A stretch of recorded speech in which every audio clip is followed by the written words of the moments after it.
2025학년도 단국대학교 입문오전 기출분석 시작하겠습니다. 먼저 단국대 하면 문법이 빠질 수 없죠. 최근 문법을 출제하는 각 대학들이 수능 5대 문법에 관련해서 출제하는 빈도가 더 두드러지는 추세입니다. 그렇기 때문에 단국대학교도 마찬가지로 제가 이전에서부터 계속 강조해왔던 단국대학교 학습 매뉴얼에 수록된 문법 체크리스트에 관련해서 총괄적으로 검토하고 입실하셔도 충분하겠습니다. 단언코 문법에서 가장 중요한 부분은 수능 5대 문법입니다. 따라서 단국대학교에 국한된 부분이 아니라 이 문법을 다루는 모든 대학에서 기본은 동사, 준동사, 접속사, 병렬, 수일치이기 때문에 이 부분에 관련해서는 확실하게 숙지하고 시험장에 입문하시면 되겠습니다. 그리고 이번 2025학년도에서는 대유형 파악과 세부 내용 파악 유형에 있어서 확실하게 배울 점이 있던 점을 아주 높게 평가할 수 있었습니다. 특히나 글이 전환되는 지점, 그리고 부정어 처리에 관한 논점은 세부 내용 파악에서의 근거 기반형 단서에서 아주 중요한 부분이고, 대유형 파악 내 기술적인 측면도 배우기 좋은 문항이 있었기 때문에 이 점을 세밀하게 다룰 수 있는 시간이 되길 바랍니다. 관련 필기 사항은 사전에 수업 내용에서 그리고 댓글을 통해서 상세하게 정리해 둘 것이기 때문에 수업 이후 빠짐없이 가르쳐주는 내용들은 자기 것으로 소화하시길 바랍니다. 나아가서 추가적으로 더 배워야 할 내용들은 우리가 입문 5편에서도 아낌없이 다룰 수 있도록 하겠습니다. 자, 그러면 어휘 같은 경우는 다른 대학과 마찬가지로 정답만 부르고자 하려 했는데 이번 25학년도 오전 계열에서는 2번 문항만 잠깐 보고 넘어가도록 하겠습니다. 여러분이 2번 문제를 이제 딱 마주했을 때 단어 뜻만 외운다고 본다면은 1번과 2번과 3번의 의미가 흡사하다고 이제 느낄 수 있습니다. 자, 만약에 여러분들이 이런 경우의 수를 마주하게 될 때는 먼저 선택지의 각 단어에 관련해서 독립적으로 해당 단어의 용례를 생각하면서 정답을 도출할 필요가 있겠습니다. 자, 무슨 말이냐? 예를 들어서 우리가 repayement라고 하면은 주로 채무 변제하는 그런 돈에 관련된 개념이고 recompense 같은 단어는 우리가 마찬가지로 돈에 관련된 부분도 맞지만 채무 변제를 한다는 뉘앙스보다는 우리가 손해배상이라는 것은 불법적인 부분에 관련해서 배상하는 것을 손해배상이라고 부릅니다. 반대로 적법한 부분에 관련해서 보상하는 개념을 손실보상이라고 합니다. 그래서 우리가 배상이라는 단어와 그리고 보상이라는 의미는 각각 상황이 아예 다릅니다. 그래서 우리나라도 손해배상, 손실보상 이렇게 말을 달리하고 있어요. 그렇기 때문에 레컴펜스 같은 경우는 손해배상 같은 개념에 쓰이는 단어이고 정답은 3번이었죠. restoration은 본래 주인에게 되돌아가는 거예요. 우리가 이런 거를 반환이라고 부르죠. 자, 그리고 remuneration은 보수, 돈에 관련된 개념이에요. 이것도.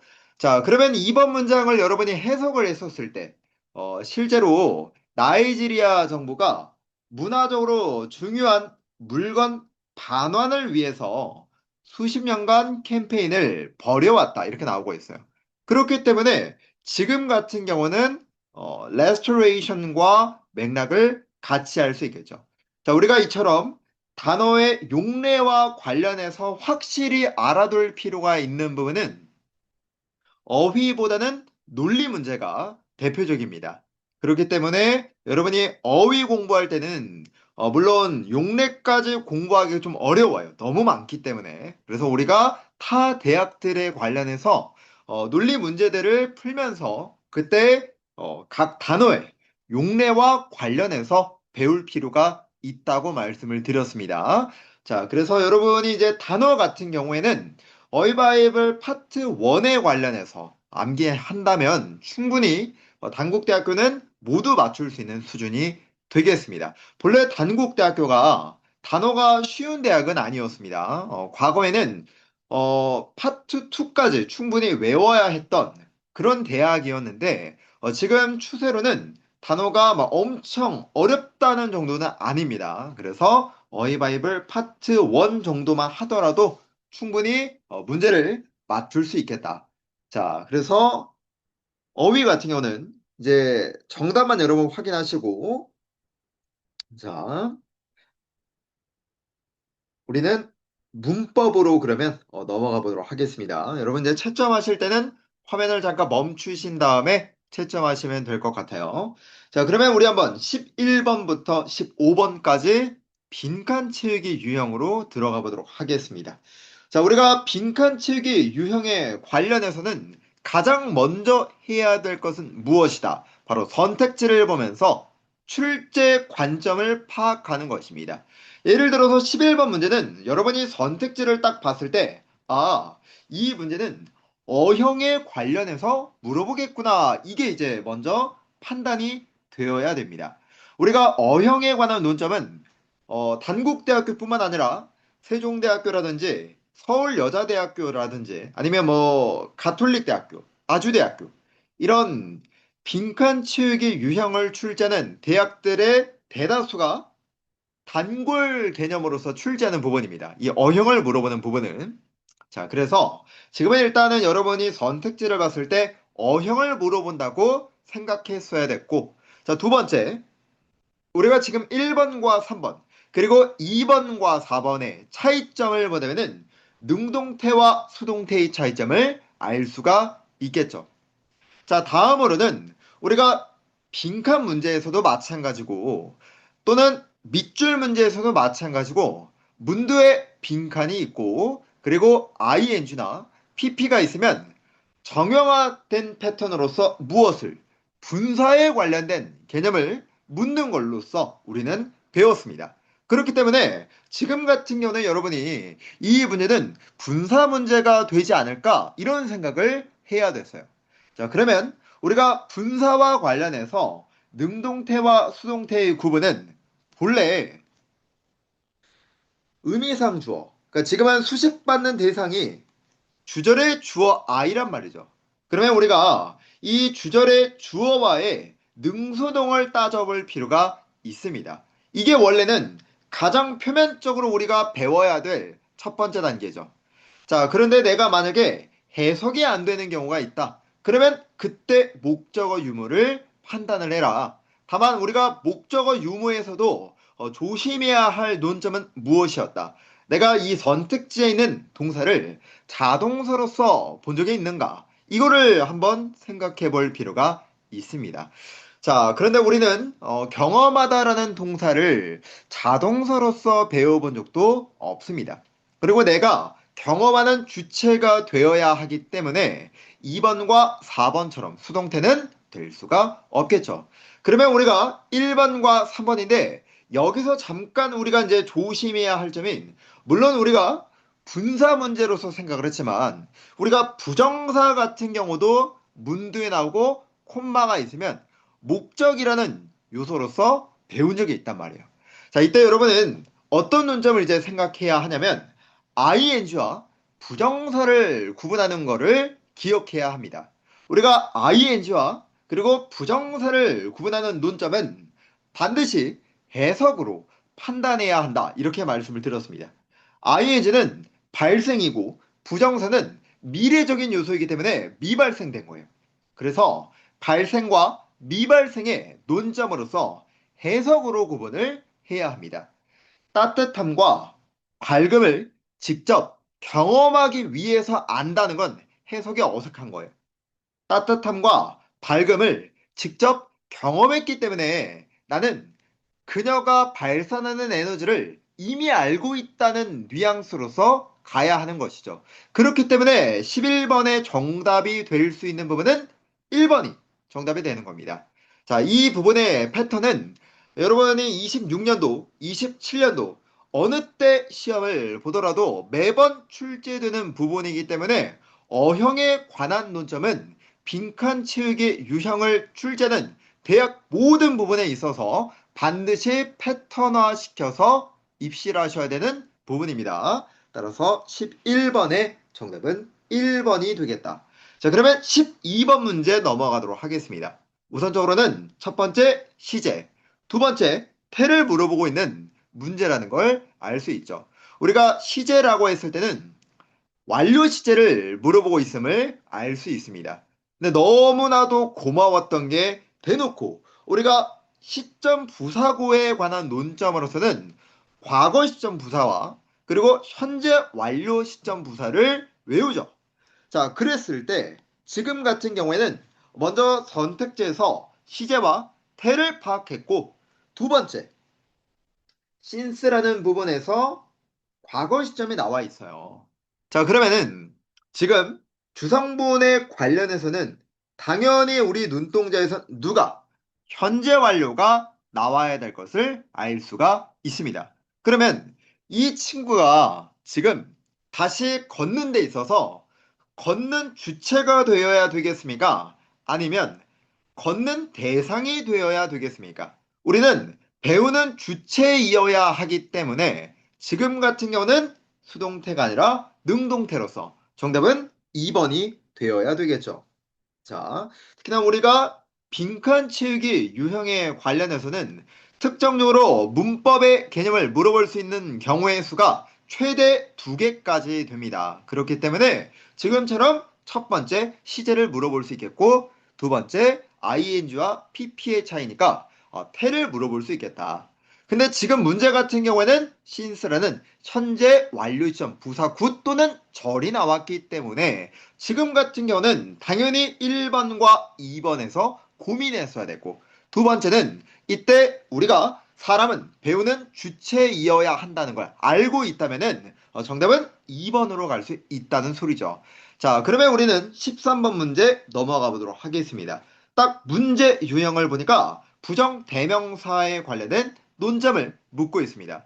우리가 부정대명사와 부정형용사에 관련된 논점은 제가 매번 수일치를 공부할 때 여러분에게 가르쳐주는 부분입니다. 일단은 여러분의 눈에 당연히 nor, neither A nor B 이 개념이 눈에 가장 많이 들어왔을 겁니다. 그런데 자 일단은 보스 같은 경우는 반드시 뒤에 복수명사가 있어야 되고요. either of와 none of 같은 경우도 우리가 부정대명사의 성격을 띌 때는 반드시 복수명사와 호응관계를 이루어야 됩니다.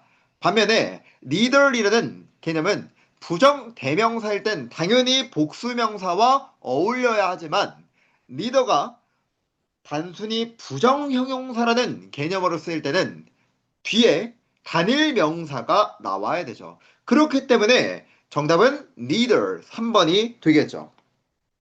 자, 그래서 부정대명사와 부정형용사에 관련된 개념이었고 여러분의 눈에 들어올 수 있는 논점은 nor도 있지만 가장 명확한 거는 approach라는 단수명사가 눈에 들어와야 되겠습니다. 그래서 두 접근법 중 어느 것도 플러럴 폴리머를 결합하는데 물을 매개체로 사용하거나 필요로 하지 않기 때문에 이렇게 해석이 되어야 되겠고요. 자, 우리가 나아가서 부정대명사 같은 경우는 일반적으로 문법적인 논점을 출제할 때 바로 수일치 개념을 출제합니다. 우리가 부정대명사 같은 경우는 of 이하의 명사에 수일치를 맞추어야 하는 부분으로서 배우지만 우리가 조심해야 할 개념 중 하나가 바로 either에 관련된 개념.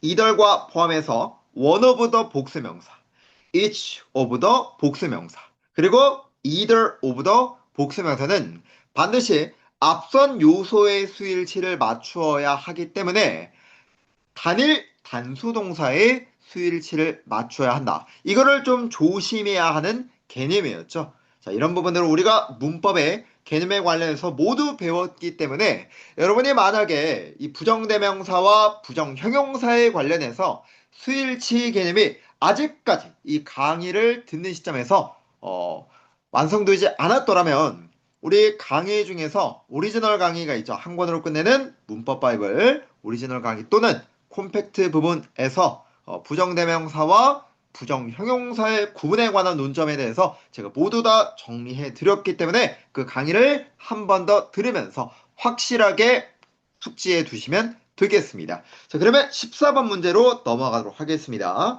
딱 문제를 보니까 선택지를 봤을 때 머릿속에 들을 수 있는 생각은 첫 번째는 1번을 봤을 때는 분사예요.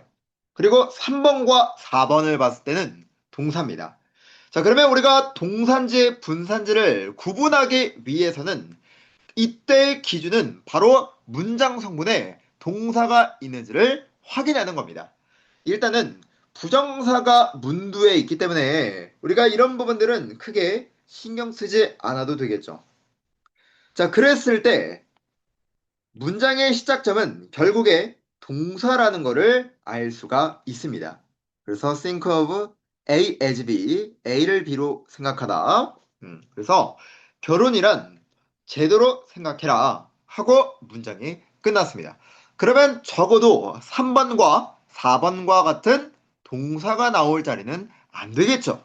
그러면 분명히 정답은 1번과 2번에서 갈릴 겁니다.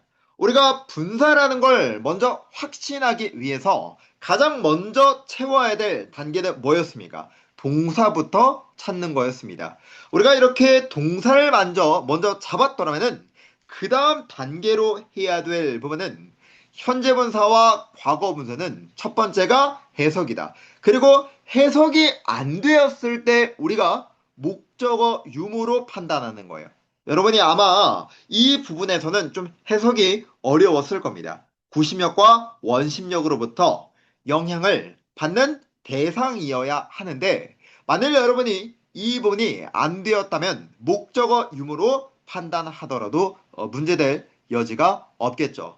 그렇기 때문에 우리가 두 번째 단서로 본다면 upon을 고려했을 때 우리는 과거분사 2번을 고르면 되겠습니다.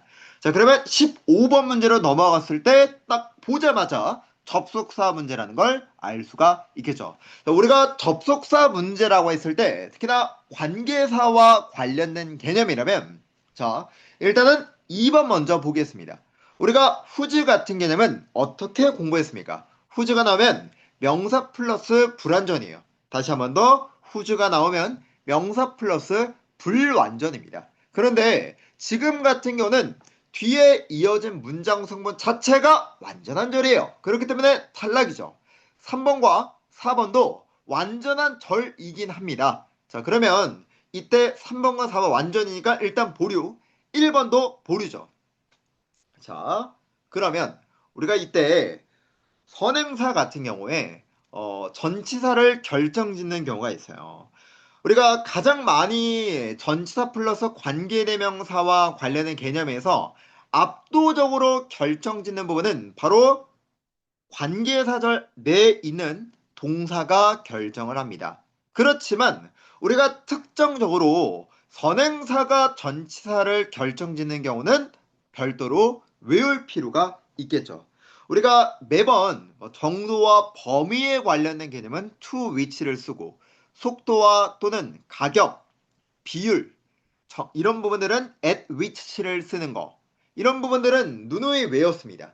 이유 같은 경우는 for which를 받는 거 4번의 방법에 관한 논점은 in which를 받는 관점도 배웠습니다. 자, 이런 식으로 특정적으로 자주 나오는 개념들은 그냥 외우는 게 가장 편합니다. 마찬가지로 지금은 앞선 선행사가 is, 쉬움이라는 명사는 with which를 받기 때문에 단연코 정답이 될 수 있는 것은 1번으로 여러분이 고를 수 있어야 됩니다. 자, 우리가 관계대명사라고 하면은 가장 보편적으로 기억할 건 첫 번째 이겁니다. 관계대명사다. 가장 기본적인 건 who와 whom이죠. who 다음에는 동사, whom 다음에는 주어동사, whose 다음에는 명사 플러스 불완전이라는 개념을 떠올려야 되고요. 그리고 관계 부사 같은 경우는 반드시 선행사는 그에 맞추어서 있고 그리고 완전한 절이 있어야 됩니다. 마지막으로는 전치사 플러스 관계대명사에 관련해서 전체를 결정짓는 대다수는 동사가 가지고 있지만 일부 선행사가 결정짓는 경우가 있다. 그런데 우리는 이 부분을 언제 어느 때 판단하기가 어렵기 때문에 자주 출제됐던 개념들은 확실하게 외워주는 게 가장 쉬운 길이다. 그렇기 때문에 제가 여러분에게 지금 이렇게 필기에 드렸던 부분이라도 확실하게 외워주실 필요가 있습니다. 제가 지금 필기해 드린 개념은 보편적으로 우리가 외웠던 개념 말고 놓칠 수 있는 개념들을 정리해 드렸으니까 이 부분들을 추가적으로 외워주시면 되겠습니다. 자, 그리고 이 부분과 맞물려서 출제한 문제가 몇 번? 바로 밑줄 문제 16번 문제였습니다. 자, 일단은 정답부터 말씀을 드리면 일단은 2번에서 전치사 플러스 관계대명사란 말이죠. 그런데 뒤에 이어지는 문장이 누가 없어요. 주격이 없어요. 그러면 바로 틀렸죠. in을 빼야죠. 그래서 정답은 2번이 되겠습니다. 우리가 관계사절이라고 했을 때 특히나 관계대명사절에서도 which는 주격이나 또는 목적격 둘 중 하나가 불완전해야 함을 알 수가 있습니다. 자, 그 다음에 3번 같은 경우는 help의 어형에 관련해서 묻는 거죠. help의 어형 자체가 오형식에서는 부정사가 생략될 수 있으니까. 자, 그 다음에 이때 4번은 특별하게 뭘 물어봤다기보다는 버덜소 개념으로 보시면 되죠. not only A, but also B. 자, 그 다음에 우리가 부정어에 관련해서 부정어가 문두에 나왔다는 이유만으로 도치하는 것이 아니라 도치도 규칙이 있습니다. 자, 우리가 부정어가 문두에 있을 때는 반드시 부사구나, 부사절이 뒤에 있으면 그 영향력이 끝났을 때, 그럴 때 도치하는 거라고 이야기를 했었죠. 자, 그렇기 때문에 지금의 1번에 did she have 이런 식으로 도치되는 것은 아주 예쁜 형태가 되는 겁니다. 다시 한번 더 우리가 부정어가 문두에 있다는 이유로 그냥 도치되는 게 아니다. 반드시 부정어 not이 문두에 있을 때는 부사구나 부사절이 뒤에 나오고 이 영향력이 끝났을 때 도치가 되는 겁니다. 우리가 부정어가 나왔을 때 곧장 도치가 되는 경우는 단독 부사인 경우만 도치가 되는 겁니다. 뭐 little 또는 never 이런 관점들이요. 하지만 not은 절대 그렇지 않다는 거 참고해 두시면 되겠습니다. 자, 그러면 17번 문제 넘어가도록 할게요. 자, 일단 우리가 1번에 such as의 밑줄이 있습니다. 전치사죠. 그러면 뒤에 명사가 있는지 정도만 확인하면 됩니다. 그리고 2번은 밑줄이 어차피 부사에 그어져 있는데 절대 우리가 이런 부분에 의미 부여하지 말자고요. 이런 부분. 이런 부분에 의미 부여할 부분은 토익입니다. 토익은 BPP 사이의 부사와 형용사의 자리를 알고 있느냐 이런 거를 옳고 그름을 파트 5에서 물어볼 수 있지만 우리가 편입에서는 이런 부분을 가지고 장난치진 않아요. 그냥 밑줄을 긋는 겁니다. 왜? 밑줄 그을 만한 부분이 없기 때문에 그런 거예요. 그러니까 우리가 BPP 또는 현재 완료와 같은 have PP 이런 부분의 사이에 얼마든지 부사가 나올 수 있는데 이런 걸 가지고 편입 문법은 옳고 그름을 묻는 게 아니다. 그냥 넘어가라. 자, 그러면 뒤에 정성적 프로토콜로서 뭐 활용이 된답니다. 자, 그러고 나서 while is to conduct 삽입은 지우면 되겠죠. 밑줄이 그어진 것도 아니고.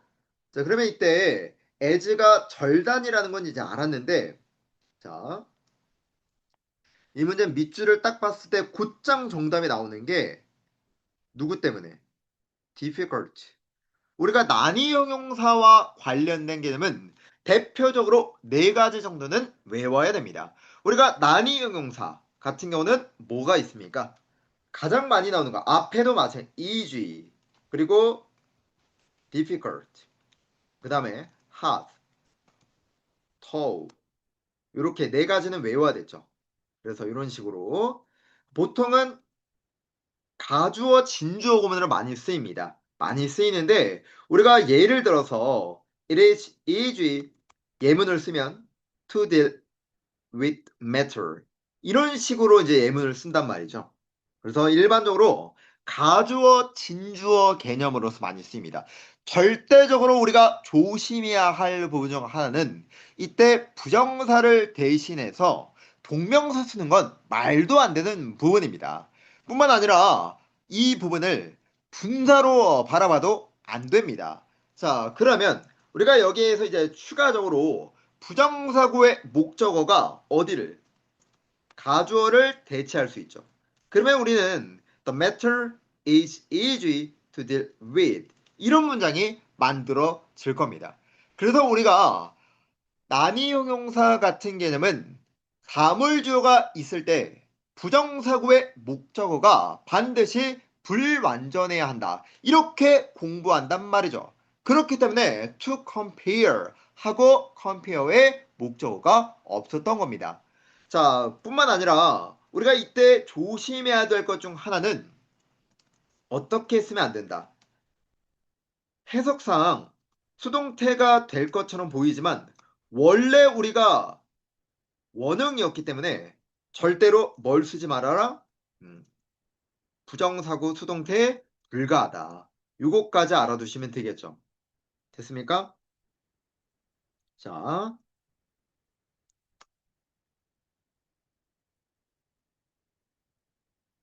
요렇게 이제 바라봐 주시면 되겠습니다. 그리고 여러분들이 이제 나아가서 제가 이제 매번 말씀을 드리는 것 중 하나이지만 난이형용사 공부할 때는 동명사에서의 worth의 개념을 같이 공부하면 좋아요. worth. 우리가 이제 it is worth living이라고 해서 이제 공부할 때 it is worth reading this book. 이거를 바꿔서 말하면 this book is 다시 this book 이거 쓰는 게 낫겠네요, 이거. 이거 말로 하니까 헷갈리네. 자, 예를 들어서, it is worth, 그 다음에 reading this book. 똑같은 개념이에요. 그렇기 때문에 this book is worth. 쓰고 reading. 그냥 그대로. 그렇기 때문에 이 부분도 마찬가지로 reading을 대신해서 being read. 이렇게 쓰는 거 금지하기로 했잖아요. 그렇기 때문에 우리가 난이 형용사의 개념이 있으면 동명사에서는 worth라는 개념이 있다는 것을 같이 공부해 두시면 도움이 됩니다. 그래서 이 부분은 여러분이 난이 형용사 공부할 때 같이 공부하는 걸 권장한다. 됐습니까? 따라서 정답이 될 수 있는 부분은 몇 번이? 3번이 정답이 될 수 있겠죠. 자, 그러면 18번 문제로 넘어가도록 하겠습니다.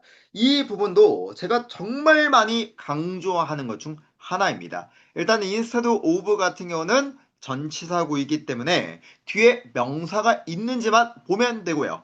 그 다음에 컴마 삽입이 돼 있습니다. 그래서 pp가 나와 있는데 dedicate to 같은 경우는 이미 which 비동사가 생략돼서 전치사 to가 나온 거 너무 괜찮단 말이에요. 그러면 마찬가지로 문장이 끝난 다음에 동일하게 이때 동사가 있었으면 당연히 dedicate 같은 경우는 이때 to가 무슨 to? 전치사 to가 되어야 되겠죠. 그렇기 때문에 better read가 아니라 이때는 ing로 고쳐주는 게 맞겠습니다. 그래서 우리가 공부할 때 어떤 개념으로 많이 공부합니까? 제가 매번 말씀드리지만 commit A to B 수동태까지 공부해라. committed to ing 그리고 나아가서 공부할 수 있다면 뭐까지? 명사가 이렇게 나오면 뒤에 which 비동사가 생략돼서 committed to ing까지 수동태와 그리고 분사 형태까지 확실하게 공부해 두라고 말씀을 드리죠. 이때 현재 분사 쓰면 안 된다. 그리고 전치사 투이제 결코 뭘 쓰지 말아라. 부정사 쓰지 말아라. 고 얘기하죠. 건국대학교 강의들에서도 마찬가지고 준동사 개념은 매년 출제된다고 말씀을 드렸습니다.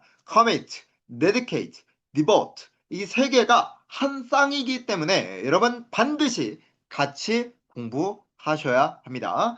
자, 그러면 19번 문제로 넘어갈 수 있도록 하겠습니다.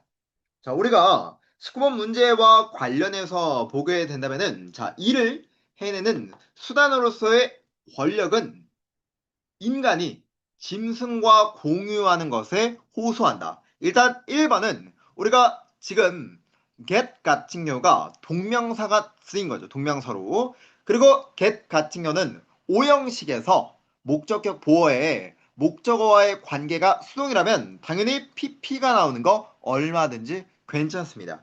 그리고 애매하면 우리 친구들이 that which를 쓰게 되는데 우리가 that which는 어떤 표현으로 알아달라고 했습니까?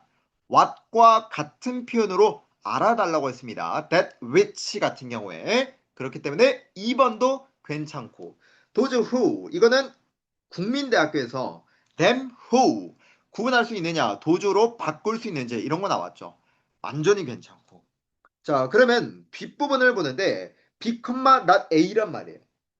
B, not A. 그러면 여기에서는 for one's sake, 뭐뭐를 위하여, for one's sake, 뭐뭐를 위하여라는 개념이 있기 때문에 이때는 오늘 쓸 게 아니라 뭘로 고칠 필요가 있겠다. 이때는 어,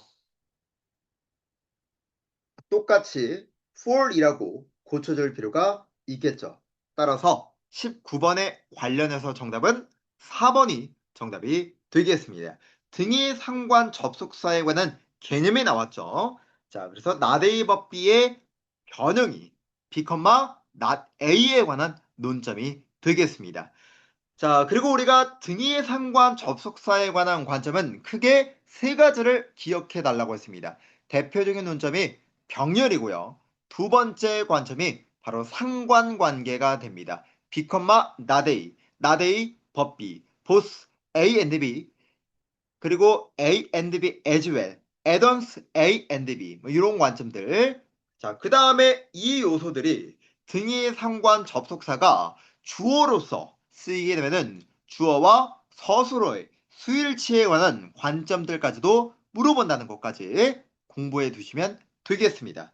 자, 다음으로 20번 문제를 들어서 보면은 일단은 1번은 look at이라는 동사가 앞서 있기 때문에 일단 이때 ing는 분사가 될 수 있겠죠. 자, 그 다음에 분명히 관계대명사, 관계부사 where이 나왔으면 문장 소문은 완전해야 한다는 것을 알 수가 있습니다. 그러면 다음으로서 명사 뒤에 and인데 remain 자체는 동사입니다. 하지만 뒤에 명사가 이렇게 병렬돼 있어요. 그렇기 때문에 우리가 remain 말고 remains s를 붙여야만 유해와 유물이라는 명사로 바꿀 수 있겠죠. 그래서 병렬에 관련된 논점과 나아가서 올바른 품사를 쓸 수 있는지를 물어봤던 문제였습니다. 그렇기 때문에 정답이 될 수 있는 부분은 remain에 s를 붙여주면 되겠죠. 그래서 관계 부사절에 관련된 논점이기 때문에 3번에 수동태로서 완전하고요. 그리고 우리가 현재 완료에 보통 밑줄이 그어져 있으면 시점부사구가 특별하게 제시되어 있지 않을 경우에는 일반적으로는 주어와의 수일치를 많이 물어봅니다. 아시겠죠? 이런 논점을 물어보고요. 자, 그 다음에 4번도 마찬가지로 지금 동사가 확실하게 C 나와 있으니까 clustering 같은 경우는 분사로 바라볼 수 있어야 되겠습니다. 자, 여기까지 해서 단국대학교에 관련해서 문법은 모두 마무리 지었고 다시 한 번 더 우리가 문법을 한 번 더 정리해 보면은 단국대학교는 뭐에 관련해서 물어본다. 단국대학교 같은 경우는 수능 5대 문법의 관련해서 물어본다는 거, 이 부분이 더욱더 심해질 겁니다. 나아가서 단국대학교가 본래 가정법을 2년에 한 번 정도로 또 물어보는 것도 있기 때문에 이번 인문 오전에 출제되진 않았다고 하더라도 방심하지 마시고 가정법에 관한 개념들도 확실하게 외워주시면 되겠습니다. 가정법은 단일 암기하면 문제를 맞출 수 있는 논점이기 때문에 여러분이 공부하실 때 급하게 공부하실 필요는 없고요. 단국대학교와 가천대학교가 어차피 시험에 간격이 비슷합니다. 그래서 시험이 다다르는 그 시점에서 가정법을 그때 돼서라도 확실하게 암기해 주시면 되니까 여러분이 절대로 소홀히 해선 안 되는 영역은 가정법보다는 수능 5대 문법이다. 그래서 우리가 공부할 때도 우선순위를 먼저 공부하는 겁니다. 그래서 수능 5대 문법을 확실하게 먼저 숙지해 두시고 그 다음 순서로서 가정법에 관련해서 마지막으로 봐주셔도 될 것 같아요. 자, 그러면 여기까지 해서 우리가 문법에 관한 논점은 모두 마무리 지을 수 있도록 하고 자, 그 다음에 우린 독해로 한번 넘어가 보도록 하겠습니다. 자, 일단은 21번과 2번에 관련해서 수록된 문제를 보니까 여러분은 기출문제를 넘겨서 보실 수 있죠. 그렇기 때문에 저는 화면을 넘기지 않겠습니다. 자, 일단은 빈칸완성과 내용일치에 관한 논점인 건 알 수 있습니다. 자, 그리고 우리가 내용일치 같은 경우에 선택지를 한번 훑어봤을 때 분명히 빙하에 관련된 개념, 즉 얼음에 관련된 개념이라는 건 알 수 있어요. 자, 그러면 빈칸의 한번 위치와 문단의 개수를 보니까 문단은 2개 문단으로 설정되어 있고 빈칸 위치 보면서 빈칸 완성에 관련해서 정답이 도출되면 이 지점을 기준점으로 잡아야 되겠다. 또는 나는 빈칸의 위치가 조금 너무 이른 시점이기 때문에 충분히 내용일치와 관련해서 출제 각도가 판단되는 지점을 기준점으로 잡아야 되겠다. 이렇게 바라봐 줄 수도 있겠죠. 자, 그러면 한번 소재는 얼음이라고 판단할 수 있었고 들어가 보도록 하겠습니다. 자, 첫 시작점에서 얼음이란 얼린 물입니다. 자, 일단은 정의적 설명을 통해서 중심 소재는 분명히 얼음이에요. 자, 그런데 그냥 얼음도 아니고 다음 문장에서 바로 빙하가 나옵니다. 자, 빙하는 일반적인 얼음과는 다릅니다. including은 앞선 부분을 구체적으로 설명해 주는 부분인데 인공 얼음을 포함해서 빙하라는 건 다르대요. 우리가 이렇게 다르다라는 비교한다는 부분은 특히 비교급은 독해에서 주성분을 강조하는 역할을 가지고 있다. 이렇게 말씀을 들었어요. 그렇기 때문에 이 부분에서 우리는 이 글의 중심 소재가 빙하라는 걸 알 수가 있겠죠. 나아가서 우리가 비교급에 관련된 거. 선생님, different는 비교급 비교에 관한 개념이 아니잖아요. 우리가 비교급 비교와 원급 비교뿐만 아니라 similar to, different to, 유사한, 다른이라는 논점 자체도 비교 대상의 일치로 배웁니다.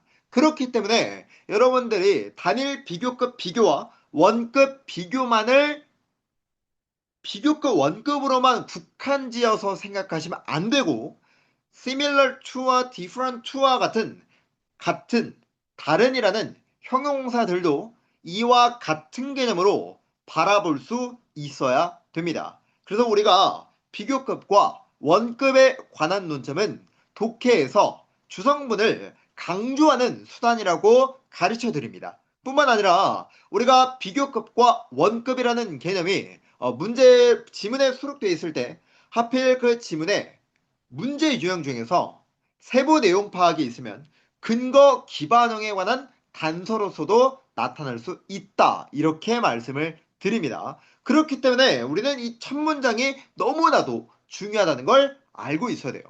자, 나아가서 지금 빙하의 압축된 결정 구조는 의미합니다. 빙하라는 건 모든 다른 색깔을 흡수하는 거예요. 스펙트럼에서. 뭐를 제외하고? 파란색과 또는 청록색을 제외하고. 자, 그러면 우리가 이거 한 가지만 개념을 좀 이해해 둘까요? 그럼 빛을 흡수하면 무슨 색입니까? 이건 그냥 제가 구두로 말씀을 드릴게요. 빛을 모두 흡수하면 검은색입니다. 반대로 빛을 모두 반사하면 색이 없어요. 그래서 우리가 무색이나 흰색이 되는 거죠. 자, 그 다음에 특정 파장만을 반사하거나 투과하면은 그 색깔만 보입니다. 다시 한 번 더. 빛을 모두 흡수하면 흡수하니까 빛이 없죠. 검은색인 거예요. 그게 블랙홀인 거죠. 그리고 모두 다 반사하면 무색, 흰색 이렇게 되겠고 특정 파장만 반사하고 transmit, 투과하면은 그 색깔만 보입니다. 정리해 두시면 됩니다. 자, 그래서 지금 같은 경우는 빙하에 압축된 결정 구조가 모든 빛을 흡수하는 거예요. 근데 뭐만 제외하고? 파란색 계열만 제외하고. 자, 이 말은 빙하는 무슨 색을 띨 수 있다? 파란색을 띨 수 있다. 이것도 여러분이 충분히 출제될 수 있는 부분으로 기억해야 됩니다. So, 이런 결과 때문에 빙하라는 게 일반적인 빈칸한 얼음과는 다르대요. 계속해서 뭘 쓰고 있어요? 빙하라는 게 일반적인 얼음과는 다르다라는 논점을 쓰고 있습니다. 우리가 이런 식으로 자, 빙하 얼음을 인공 얼음과 비교하는 것을 통해 우리는 세부 내용 파악이 자, 정말 너무나도 좋았던 부분인데 세부 내용 파악이 수록되어 있던 점을 통해서 근거 기반형에 관한 논점으로 출제될 여지가 높음을 시사한다. 이렇게.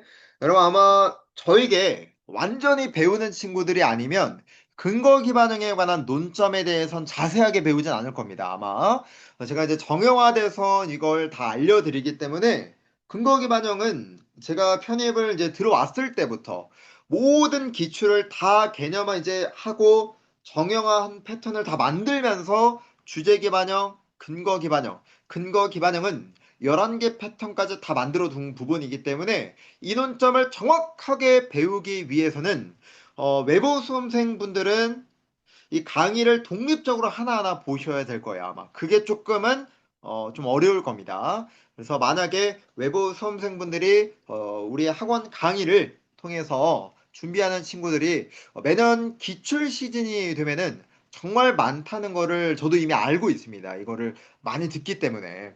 그래서 우리 학원 자체가 초시생들보다는 재수생들에게 또 유명하고 또 학교에 입문했을 때 재학생들끼리 이제 이음 편입이라는 부분에 대해서 많이 듣는다는 걸 저도 많이 듣거든요. 그렇다 보니까 미안하지만 이게 또 외부 수험생분들이 이 근거 기반형 논점을 좀 배우는 데 있어서 거리가 좀 있을 것이다. 그런 부분에서는 강의를 좀 많이 들어주세요. 알겠죠? 자, 일단은 계속 들어가겠습니다. 자, 우리가 빈칸 뒤에서 which가 있어요. 우리가 관계 대명사라고 한다면 논리가 떠올라야죠. 순접의 4대 요소. 주성분과의 순접의 4대 요소가 뭐가 있습니까? 분사구문, 관계사절, 부정사구, 전치사구 이 네 가지 꼭 기억해야죠.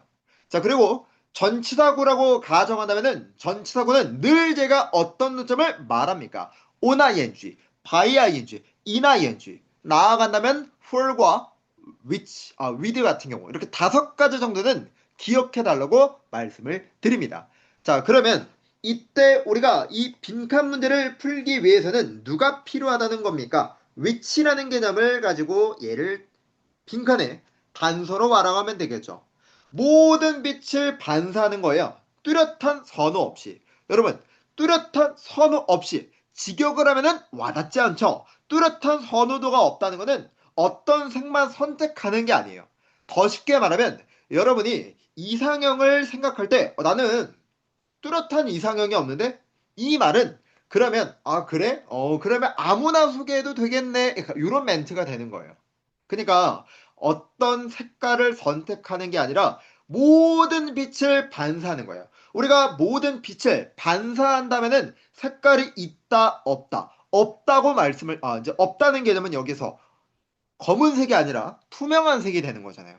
그렇기 때문에 반사를 하면은 무색, 흰색. 그렇기 때문에 반투명한이라는 정답으로서 21번의 1번이 정답이 되는 겁니다. 이렇게 관계사절을 활용해서 정답을 도출하면 됐었고, 여기까지 봤었을 때, 야, 이거는 근거 기반형으로 출제될 수밖에 없을 것이고, 다만 정보를 그러면 난 더 잡아야 될 것 같아. 저는 그래서 추가적으로 정보를 더 캐치하려고 했습니다. 이 문제를 풀었을 때. 그래서 이런 푸른색은 빛의 유일한 형태인 거예요. 그래서 표면 아래 투과할 수 있는.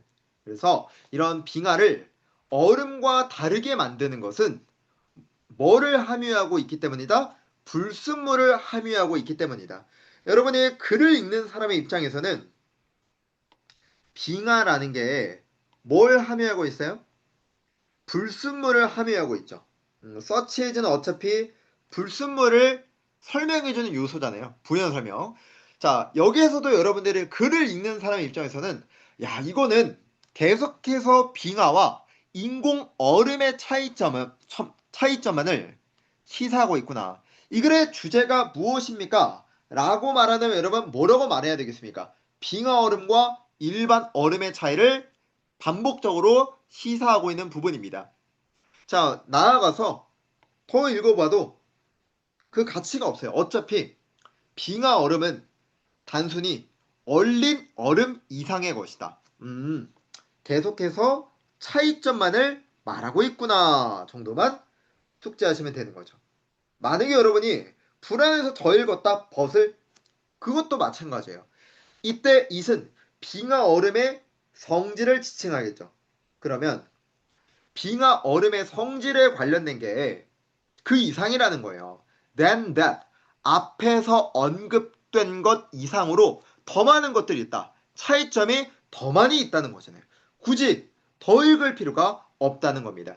자, 그러고 나서 우리가 내용 일치에 관련해서 문제를 푸는데 발췌 독해할 필요가 있었습니다. 왜냐하면 자, 우리가 이렇게 딱 봤을 때 보시면 어 이렇게 다양한 결정체를 만들 수도 있다. 이것도 발췌독해 했어야 됐던 부분이고 이 부분 얼음이란 결코 기원을 잊지 않는다. 이 부분들 됐습니까? 자, 그래서 이 부분들을 통해서 우리는 충분히 무엇을 이 문제는 발췌독해야 했던 그런 문제였다. 자, 그렇기 때문에 정답이 될 수 있는 부분이 21번의 1번, 22번의 1번이었습니다. 자, 이때 여기서 여러분들이 21번의 부분을 보면서 좀 알아둘 필요가 있는 게 영어라는 언어 자체는 부정이 단순히 부정이 아니라 반대 사고로 자주 연결됩니다. 이게 왜 우리 입장에서 까다롭냐면은 우리가 한글 같은 경우는 하지 마. 그럼 진짜 하지 말라는 거예요. 그러니까 예를 들어서 나 이거 필요하지 않아. 필요하지 않습니다. 필요하지 않다보다는 충분하지 않다 그럴게요. 우리는 그냥 필요하다라고 직접적으로 말을 하는 겁니다. 즉 우리의 언어는 직선적 사고관념이 커요. 그러다 보니까 내가 뭔가 필요하면 우리는 얘기합니다. 나 이거 필요해. 반면에 영어 같은 경우는 뭔가를 강조할 때 그냥 필요합니다 라고 말하기보다는 충분하지 않습니다. 이런 식으로 부정을 활용해서 오히려 더 강조하는 언어적 특성을 가지고 있어요. 그렇다 보니 부정이 단순히 부정이 아니라 반대 사고로 연결되고 이 반대 사고라는 것 자체가 하나의 강조라는 것을 우리는 알 필요가 있습니다. 예를 들면 not a few, quite a lot, not uncommon, fairly common 이런 것처럼 의미상 부정해서 이 요소들은 특히나 강조 자체이기 때문에 세부 내용 파악에서는 근거 기반형에 관한 단서로도 활용될 수가 있다는 겁니다. 그렇기 때문에 우리 친구들이 어떤 논점을 이런 부정 표현이 나왔을 때 그냥 안 짚고 넘어가는 게 아니라 부정과 부정에 관련된 어떤 뉘앙스, 뭔가 충분하지 않아, 결코 있지 않아, 이런 표현들이 나오면 반대 사고로 연습하는 게 너무나도 필요하다. 주제 부분에서도 중요하고, 나아가서 우리가 세부 내용 파악에서는 근거 기반형에 관련된 논점으로도 너무나도 중요한 개념입니다. 이 개념에 관련해서는 제가 댓글에다가 자세하게 설명을 해 둘 테니까 여러분들이 추가적으로 참고하셔서 반드시 자기 걸로 만드셔야 돼요. 이 부분은 단국대학교를 위해서 설명해 드리는 부분이 아니라 타 대학에서 이런 논점을 가지고 세부 내용 파악의 근거 기반으로 출제하고 있고, 그리고 이 부분을 여러분은 알아야만 실질적으로 상위권 대학에서도 문제를 맞출 수 있단 말이에요. 반드시 여러분이 이 부분은 숙지해 두시고 시험장에 입문해야 될 부분이니까 꼭 기억해 두시면 되겠습니다. 자, 그러면 23번 한번 넘어가 보도록 하겠습니다. 자, 23번에서도 정말 주옥 같은 부분이 있어요. 바로 23번의 문제입니다. 자, 우리가 23번에 관련된 부분에서는 특히나 내용 이해라고 우리가 이야기를 하죠. 우리는 이런 내용 이해, 특히나 타겟팅이라고 하는데, 타겟팅 유형 중에서도 적절치 않은 것을 고르시오. 꼭 기억하십니다. 일단은 내용 이해는 중심 소재를 나타냅니다. 거의 대다수가. 가장 많이 활용하는 대학이 성균관대학교죠. 성균관대학교의 내용이해 나오면 이 학교는 내용이해가 주제문까지도 시사하는 경우가 많아요. 좀 기억해 두시고. 자, 근데 여기에 더불어서 내용이해가 나왔는데 적절치 않은 어휘 추론이 아니라 적절치 않은 것을 고르시오라는 내용이 나오면 이 부분 자체가 정보가 많다는 것을 시사합니다. 그렇기 때문에 정보가 많다는 것은 근거 기반으로 출제할 비율이 어떻다는 거예요? 높다는 거죠.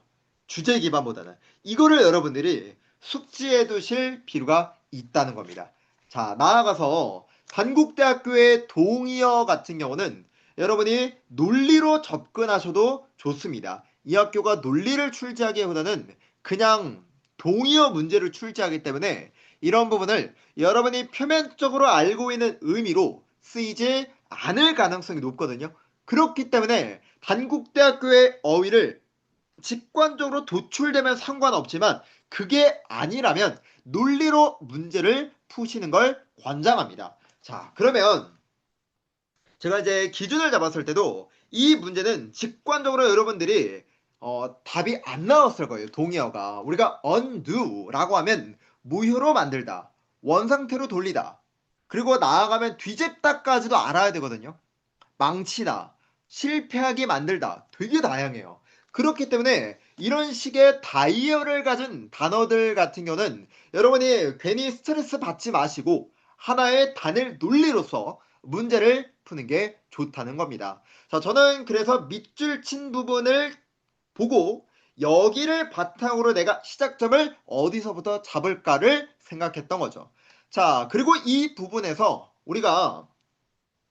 제가 내용일치와 관련된 부분이면 기준을 잡을 때 좁게 잡기보다는 넓게 잡는 걸 권장한다고 말씀을 드렸죠.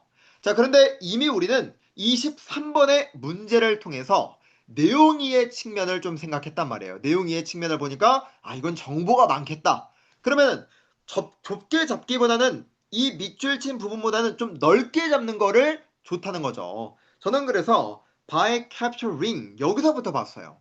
자, 그래서 자, 단일 순간을 캡처해서 완전히 정지 상태로 고정시킴으로써 하나의 사진은 강력한 아이디어를 보편적 언어로 전달할 수도 있다는 거예요.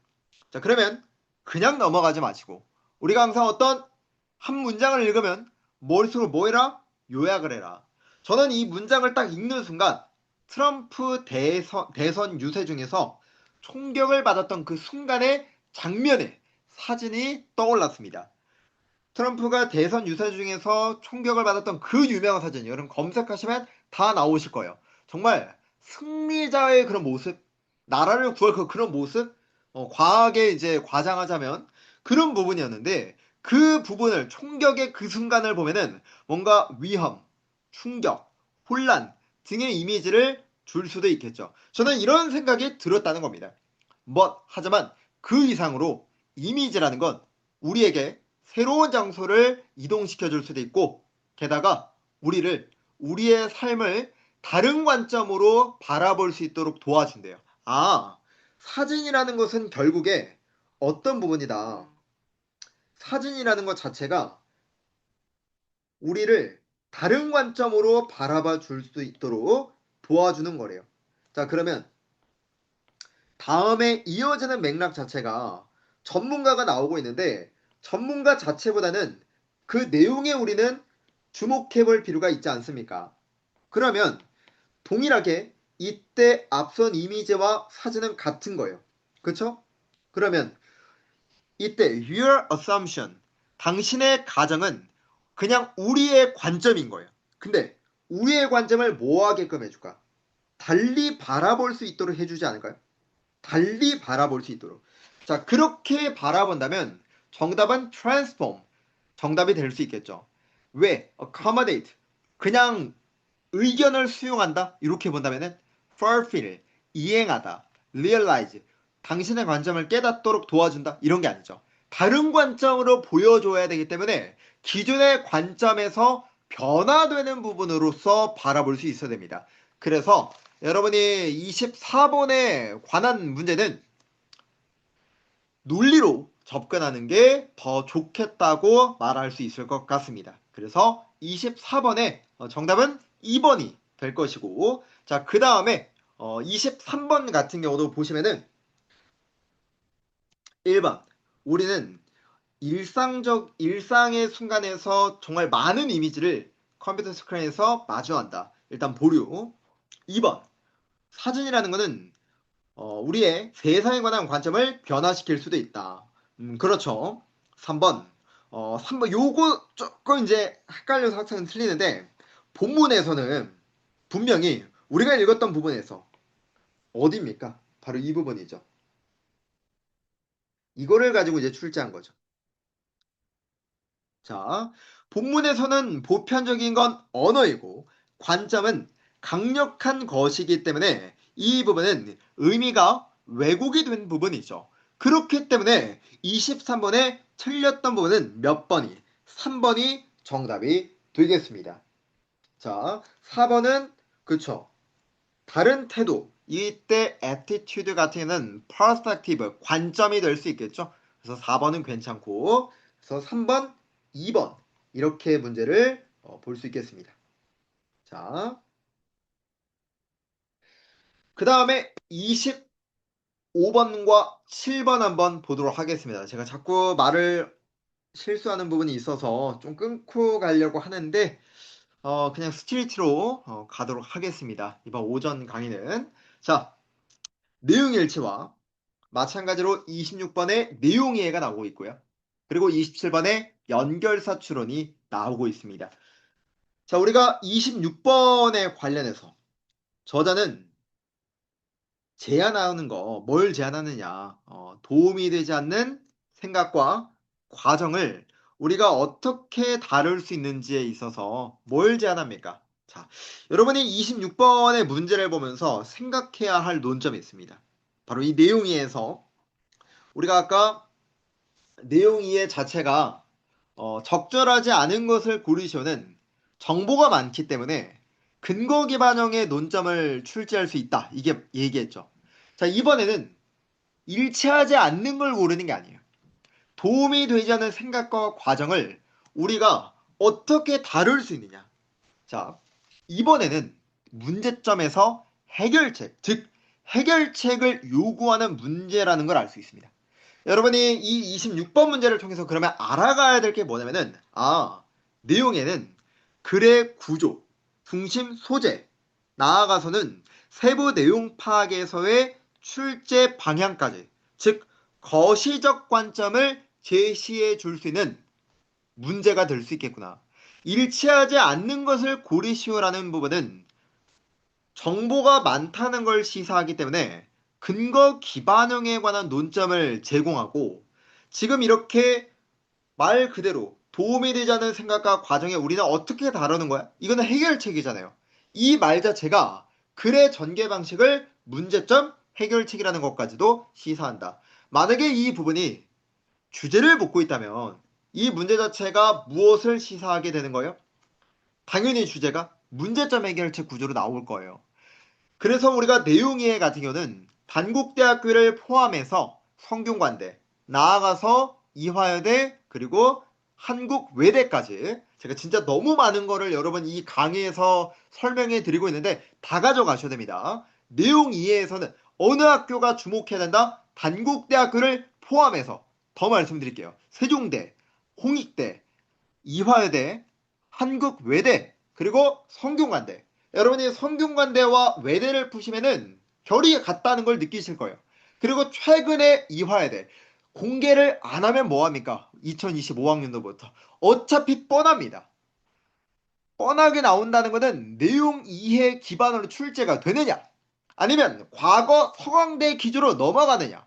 제가 이번에는 25학년도 문제 독해 기출문제 복원도 하고 나와서 제가 직접 문제를 출제해서 여러분 이제 다뤄드리겠다고도 말씀을 드렸습니다.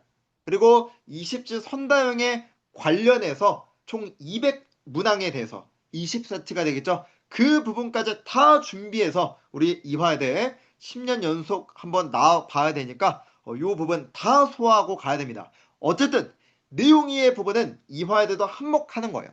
옛날에야 서강대학교 출제와 비슷하기 때문에 안 나왔지만 최근 22, 23, 24, 25년 총 4개년을 기준으로 바라보게 된다면 이 내용 이해부는 너무나도 핵심적인 부분으로 자리 잡고 있는 부분이에요. 자, 그리고 성균관대는 원래부터 내용 이해가 중요했습니다. 아시겠죠? 성균관대 강의를 보시면 내용 이해의 중요성을 더더욱 알게 됩니다. 근데 이 내용 이해가 어느 대학에 가면은 한양대학교나 중앙대학교 문제나 항공대학교 문제를 가면은 이상하니만큼 안 나와요. 왜? 이 학교는 간단하게 내용 일치, 아니면 대의 유형 파악, 적절치 않은 어휘 추론, 무관한 문장 고르기, 순서 배열, 문장 삽입 이런 큰 틀에 관련해서만 물어보고 있기 때문에 내용 이해와는 좀 결이 달라요. 그렇다 보니까 여러분들의 문제를 푸실 때 항공대, 중앙대, 한양대가 결이 같고 성균관대와 외대가 결이 같고 이게 차이가 있다는 걸 느끼게 됩니다. 어쨌든 본문으로 돌아와서 25번, 7번 그러면 보도록 하겠습니다. 충분히 내용이 전달될 것이라고 보겠습니다. 자, 그러면 지금 우리가 이제 봤을 때 문제점 해결책은 기억한 거예요. 자, 우리는 항상 세상을 우리 생각의 렌즈를 통해서 본대요. 자, 그냥 넘어가면 안 됩니다. 연결사잖아요. 여러분이 이 문장을 딱 정리를 했을 때 저는 두 글자가 생각났어요. 이거 주관성이다. 우리의 사고의 렌즈를 통해 세상을 바라본다는 건 내가 보고 싶은 것만 바라본다는 거잖아요. 주관성. 됐습니까? 나아가서는 우리가 이런 부분으로도 해석할 수 있거든요. 내가 보고 싶은 것만 보고 보기 싫은 거는 안 봐. 그렇다 보니까 내가 듣기 싫은 말을 하는 사람이 있으면 그런 걸 다 배제해. 그게 올바른 내용이더라도. 그래서 내가 듣고 싶은 관점에 대해서만 다 들어. 그게 맞는 것 같고. 그런 걸 우리가 무슨 편향? 확증 편향이라고 부르죠. 편입시험에 단골 출제되는 부분이기도 합니다. 자, 어쨌든 우리는 우리 사고의 렌즈를 통해서 세상을 바라본다. 주관성. 주관성을 기억하셔도 됐어요. 자, 그 다음에 이건 조금 치사하긴 한데 what it is, what it is 있는 그대로란 표현이잖아요. 세상을 있는 그대로 바라보는 빈칸. 우리는 우리의 생각과 기억과 감정을 통해서 사물들을 바라본대요. 그러면 지금은 앞뒤 부분 모두가 뭐예요? 우리가 세상을 바라보는 건 주관이에요. 우리가 세상을 바라보는 건 주관입니다. 전후 문장 각각 주관성을 강조하고 있기 때문에 빈칸은 역접의 연결사가 들어가야 됩니다. 그렇기 때문에 27번의 정답이 될 수 있는 부분은 몇 번이 rather than 뭐뭐라기보다 4번이 돼야 되죠. 선생님, 그러면 3번의 despite 양보절은 왜 안 됩니까? 우리가 양보절이라는 것 자체는 뭘 인정하는 거다? 양보절 내에 있는 내용을 인정하고 들어가는 거예요. 근데 지금 이 맥락은 내가 보고 싶은 것만 보는 거예요. 내가 보기 싫은 건 안 보는 거예요. 그러면 양보절은 인정하고 넘어가는 건데 그렇게 말하면 있는 그대로를 인정하면서 내가 보고 싶은 걸 봐. 이거 맥락 자체가 안 맞는 거잖아요. 그래서 디스파이트가 안 되는 겁니다. 됐습니까? 꼭 기억하셔야 됩니다. 양보절에 관련해서 공부하기 제일 좋은 거는 여러분 논리노트 심화 공략의 첫 번째 법안을 보시면 제가 양보절에 관련된 문제를 엄청나게 수록해 두신 걸 알 수 있어요. 양보절에 대해서 완벽하게 공부할 수 있습니다. 좀 어렵긴 하지만 참고해 두시고 넘어갑시다. 자, 이러한 것들 보는 방법은 문제예요. 아, 내가 이렇게 주관적으로 바라보는 거, 그거 뭐라고 한다? 아, 그런 거 문제래요. 근데 우리는 웃고 있어야 돼. 왜? 당연히 우리 이거 문제점 해결책이라는 걸 알고 있어야 되거든요. 우린 뭐가 필요해? 해결책이 필요해. 왜? 26번 문제를 풀기 위해서. 자, 그러면 when is to run, how to remove. 자, 우리가 바라보고 싶은 렌즈를 제거하는 방법을 배울 필요가 있어요. 그래서 우리 사고를 들여다볼 수 있는 방법을 배워야 되는 거예요. 객관적으로 바라볼 수 있는 걸 배워야 한다는 거죠. 자, 그 다음에 그 해결책의 일환으로 첫 번째 단계는, 첫 번째 단계는 바로 해결책 메커니즘으로 들어가는 부분이죠. 됐습니까? 그러면서 현재를 즐기는 첫 번째 단계는 딱 제시하네요. whether 이거 한양대학에서 되게 좋아하는 거죠. 양자택일. 내용 일치 불일치해서 이미 문제가 나오고 있는 거나 마찬가지. 주목해야 되겠죠? 자, 이거는 이제 문제가 나오고 있다는 신호예요. 현재를 즐기는 첫 번째 단계는 우리가 하는 것에, 지금 하는 것에 몰입하는, 그러니까 현재에 집중해라. What is happening around us? 즉, 이 첫 번째 문장을 요약하면 현재에 집중하라는 말이죠. 자, 근데 제가 오늘 이런 얘기했죠? 글이 전환되는 지점에 주목해라. 너무 중요하다. 자, 여러분, 문제 풀었을 때 이거 눈치채셨습니까? 이 부분. 여기 논점을 보시면 분명히 우리 지금 읽었던 부분에서는 현재에 집중해라. 이거예요. 이게 해결책이에요. 해결책. 근데 갑자기 우리의 관심은 흔히 과거와 미래예요. 그래서 과거는 후회고 미래는 걱정과 불안으로 관련돼 있대요. 갑자기 글이 전환이 꺾이고 다시 한 번 더 어떻게 돼요? 그래서 꺾였다는 걸 알 수 있죠. 이렇게.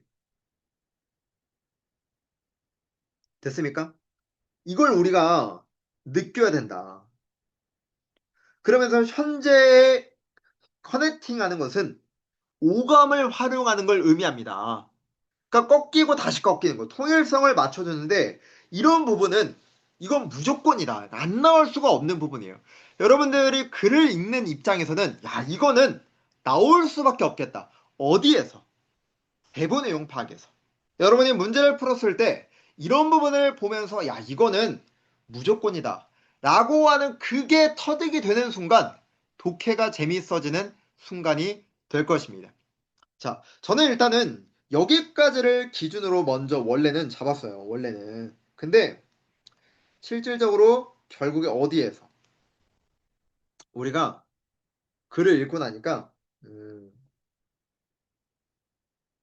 도움이 되지 않는 생각과 과정이란 부분에 대해서 안 나왔었거든요. 그래서 이 부분이죠. 지금 제가 이제 표시한 부분. 그래서 어, 원치 않은 생각과 감정을 내려놓는 법을 배워야 한다. 그리고 이런 연습을 통해서 원치 않은 생각과 감정을 음, 싸우지 않고 그냥 오고 가는 대로 냅둬라. 이거는 그냥 흘러가는 대로 냅둬라라는 말이잖아요.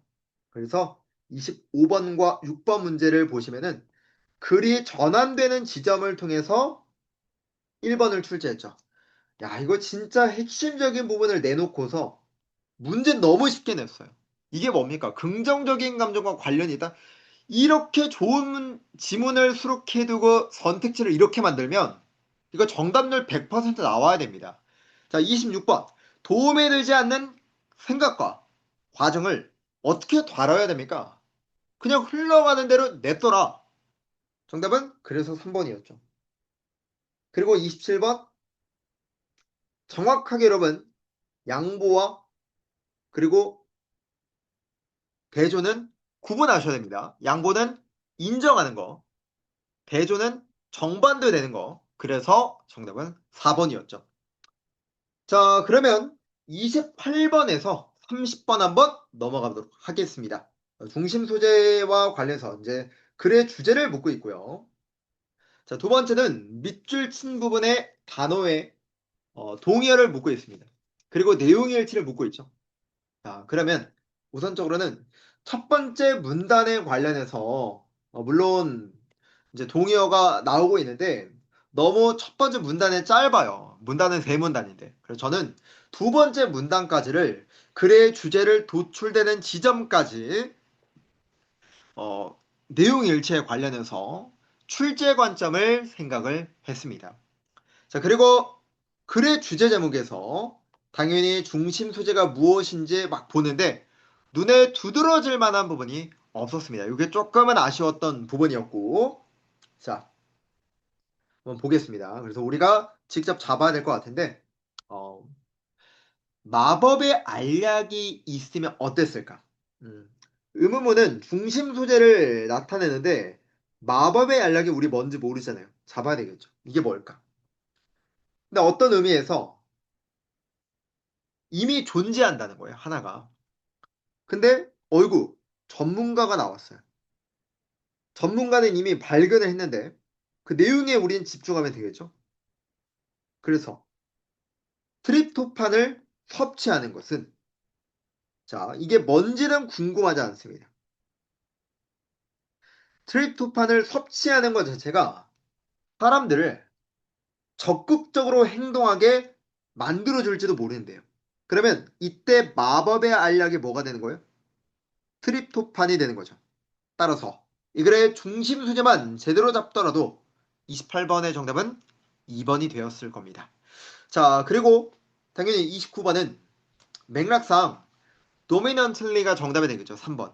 이때는 지배적으로라는 말보다는 주도적으로라는 뉘앙스로서 받아들이는 게 타당하겠습니다. 자, 그 다음에 연구가 나오는데 우울증이 없는 사람들 트립토판의 3g 정도를 12일간 복용했던 우울증이 없는 사람들은 더 목표 지향적인 것처럼 보였답니다. 자, 그 다음에 이런 부분들은 빼고 자, 그 다음에 비교급 비교도 마찬가지 강조라 그랬죠? 눈으로만 보시고 자, 나아가서 나열까지 야, 이거 너무 많지 않습니까? 그래서 실험자들은 또 뭐 했다? 아, 이거 진짜 덜 냉소적이었어요. 장점만 나열하고 있었죠?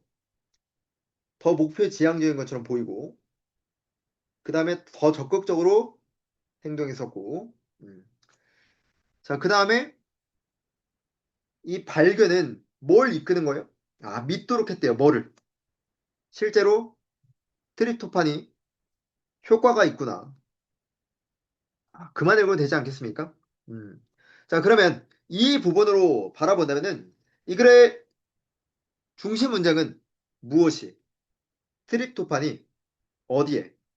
야, 적극적인 행동에 미치는 영향. 적극적 행동뿐만 아니라 이 부분은 무엇까지 덜 냉소적이고 더 목표 지향적 그런 논점을 다 포괄하는 부분이 되겠죠. 따라서 정답은 2번이 되겠습니다. 그래서 2번, 3번. 자, 나아가서 우리가 30번 같은 경우는 여러분은 넘겨서 문제를 보시면 됩니다. 그래서 1번, 세로토닌이 감소한다? 아닌데, 우리가 읽었던 부분에서 이제 세로토닌은 증가하는 게 맞을 것 같아요. 그다음 2번, 대부분의 아미노산 같은 경우가 트립토판과 경쟁하지 않는다. 이거는 보류하고, 3번, 트립토판의 보충제가 더 목표 지향적인 행동과 관련이 있었습니다. 그렇죠. 정답은 3번이 될 수 있겠죠. 자, 그래서 정답은 2번, 3번, 3번인데 오늘 제가 중심 소재와 관련해서 너무나도 좋다고 했던 부분이 바로 28번입니다. 우리가 이제 문장형으로 나와 있는 거 말고 지금처럼 A 오브 B 또는 A 전치사 B와 관련해서 주제, 제목, 대유형 파악에서 나오는 요령이거든요. 무슨 말이냐면은 자, A 오브 B라고 할 때 이런 식으로 주제가 만들어지는 문제들이 특히 어느 대학에 그러냐면 외대가 그래요. 외대가. 이런 식으로. 이때 꼭 오브를 쓰지 않고 다른 전치사를 써도 됩니다. 예를 들면 극단적인 예시로 4번 같은 거 있죠. relationship between 이런 선택지. 여러분 이런 부분을 보면 어떤 부분이 떠오릅니까? 비교 대조가 떠올라야 돼요. 이런 부분은. 그러니까 이런 식으로 A of B와 같은 전치사가 가운데 딱 껴있는 형태의 주제 제목에 관한 선택지 같은 경우는 글의 구조를 알고 있는지를 묻는 부분으로서 출제되는 비율이 압도적으로 높습니다. 따라서 우리가 글의 구조를 묻는다는 것 자체는 글의 구조를 시사하는데 나올 수 있는 빈출 표현의 명사도 정해져 있습니다. 제가 이 부분에 관련해서 비교 대조를 나타내는 빈출 명사 또는 시간적인 구조, 우리가 흔히 순행적 구성을 나타내는 빈출 명사, 나열과 열거를 나타내는 빈출 명사, 마지막으로는 해결책을 나타내는 빈출명사. 이 모든 부분에 관련해서 제가 치사하지만 인문 오후 편에서 이 부분은 제가 정리해 두도록 하겠습니다. 아시겠죠? 인문 오후 편. 우리 수험생분들은 인문 오후 편 강의를 봐주시면 되겠습니다. 아시겠죠? 네. 자, 인문 오후 편은 강의를 별도로 올려둘 거기 때문에 이 부분은 참고해 두시면 될 것 같아요. 또 합격을 또 우리 수험생들이 또 잘 나와야 되기 때문에 외부 수험생들 분들도 미안하지만 어쩔 수 없을 것 같아요. 자, 일단은 참고해 두시면 되겠습니다. 이 부분은. 자, 그래서 요거는 좀 기억해 달라.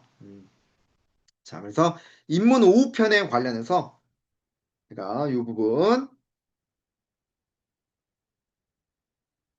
해 둘 테니까 정리해 둘 테니까 댓글을 꼭 확인하셔야 됩니다. 아시겠죠? 이런 패턴. 자, 그러면 31번에서 2번 가겠습니다. 이거 오늘 너무 디테일하게 하려고 하다 보니까 정말 많은 수험생들을 오늘 강의에서 좀 많이 채워주고 싶었거든요. 끊고 싶은데 계속 가겠습니다. 자, 여러분. 31번과 32번. 자, 이 지문을 소화했을 때 떠오르는 대학이 있습니까? 한양대학교 2025학년도 논리문항이 기억하셔야 돼요. 사회와 인간은 때려야 뗄 수 없는 관계다. 우리 한양대학교 2025학년도 자연계열에서 논리 문제로 나왔던 패턴과 똑같은 문제였습니다. 자, 여러분 이제 푸셨던 수험생들은 이거 틀리면 안 된다는 거예요. 자, 일단은 빈칸 문제와 그리고 내용 일치인데 빈칸의 위치가 너무 앞이에요. 그러니까 여기까지만 그냥 단서를 읽고 문제를 풀기엔 좀 정보가 부족하다. 따라서 우리는 세부 내용 파악에 관련해서 정답에 도출되는 지점을 기준점으로 잡을 필요가 있다. 자, 그러면 항상 우리가 문장 읽고 요약하는 습관.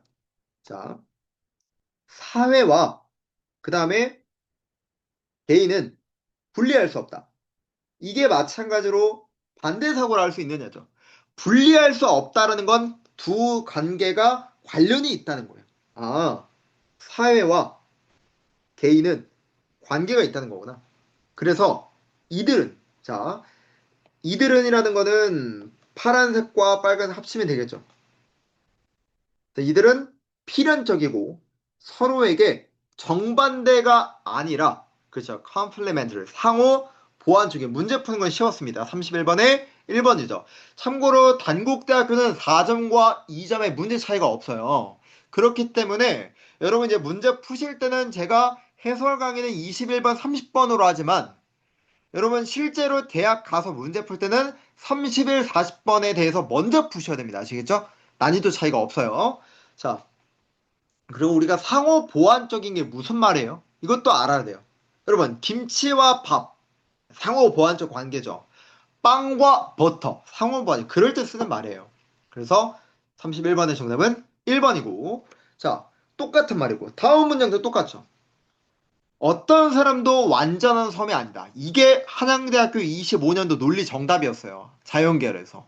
그래서 제가 여러분 이거 문제 풀면서 한양대학교 떠올라야 된다고 하는 겁니다. 똑같은 말이죠. 이게 상호작용을 강조하는 말이었잖아요. 자, 그래서 모든 사람은 대륙의 조각에 불과하다. 이 말을 읽을 때도 계속해서 우리는 뭐라고 느껴야 돼요?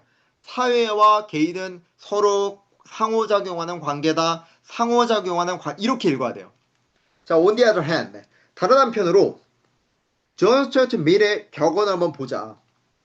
자, 이 사람은 결합이 되었을 때 전혀 다른 종류의 실체로 변하지 않는데요. 자, 물론 자, 여러분 오버컬스는 앞문장과 반대말이거든요. 물론 틀린 건 아니다. 하지만 자, 이 말이 좀 어려웠을 거예요. 오류가 뭐냐면 그들은 존재했다는 거를 가정했던 거래요.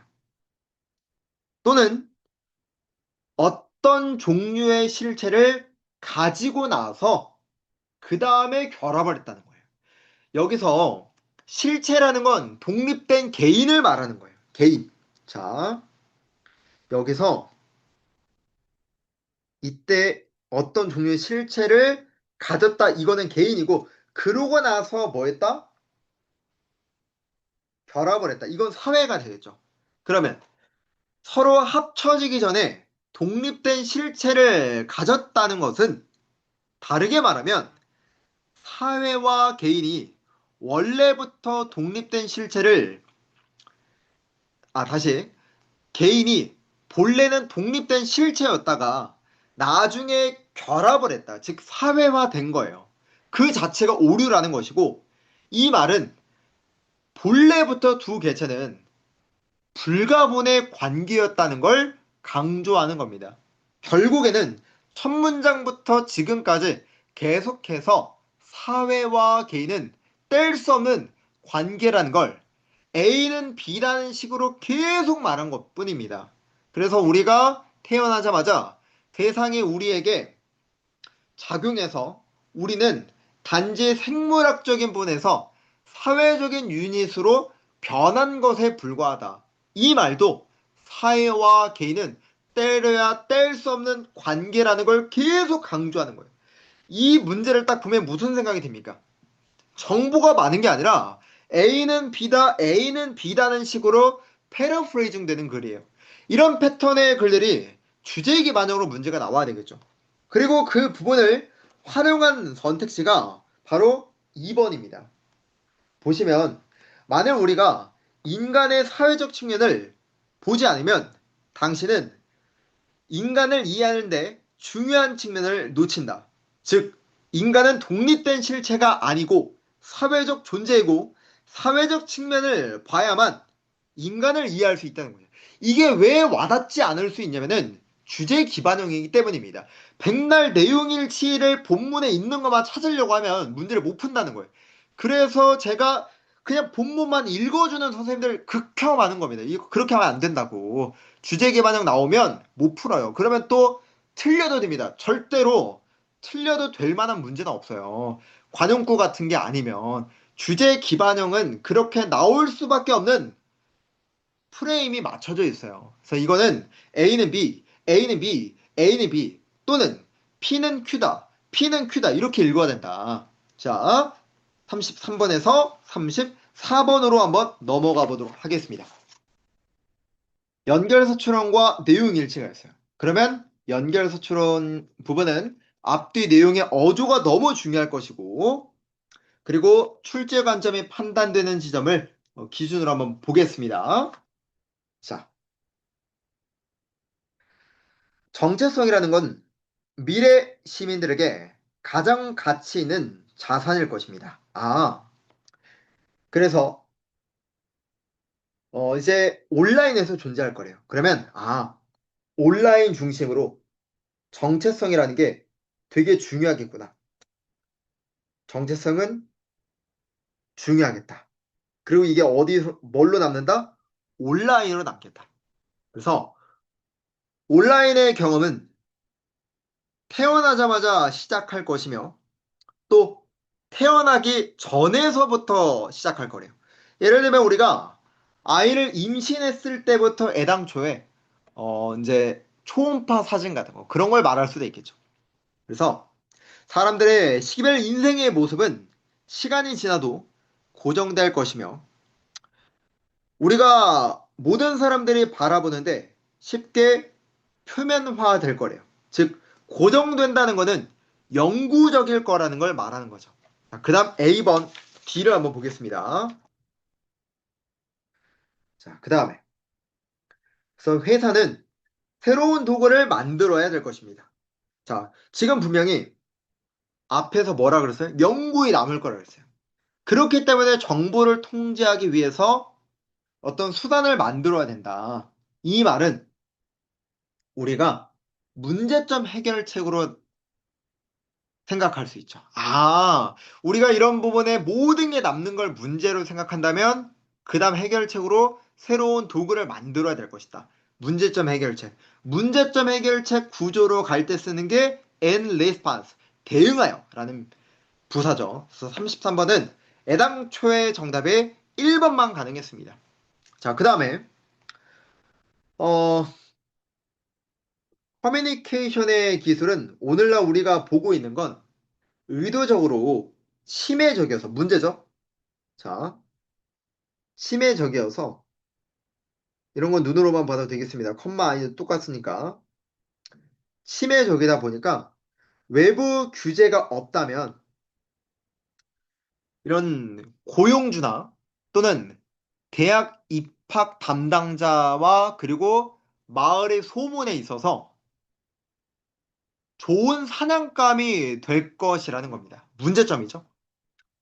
우리가 트윗하는 것이 우리 자신의 모습이다. 예를 들면은 최근에 미국의 비자를 받을 때 미국의 우리나라 사람들의 인스타그램 또 페이스북 계정 거기에서 남겼던 글들을 다 확인했죠. 그 다음에 비자 발급을 거절했단 말이에요. 그러니까 그런 맥락이 되는 거예요. 그렇기 때문에 우리가 이제 트윗을 남기는 것들 다 영구적으로 남는 거 이거 문제고 그리고 그에 대한 해결책으로 새로운 도구가 필요하다는 것을 시사점으로 남긴 거죠. 자, 그 다음 모든 사람들은 자의식을 가지고 있다 보니까 우리의 온라인의 정체성과 가상의 삶을 밀접하게 관리할 수 있어요.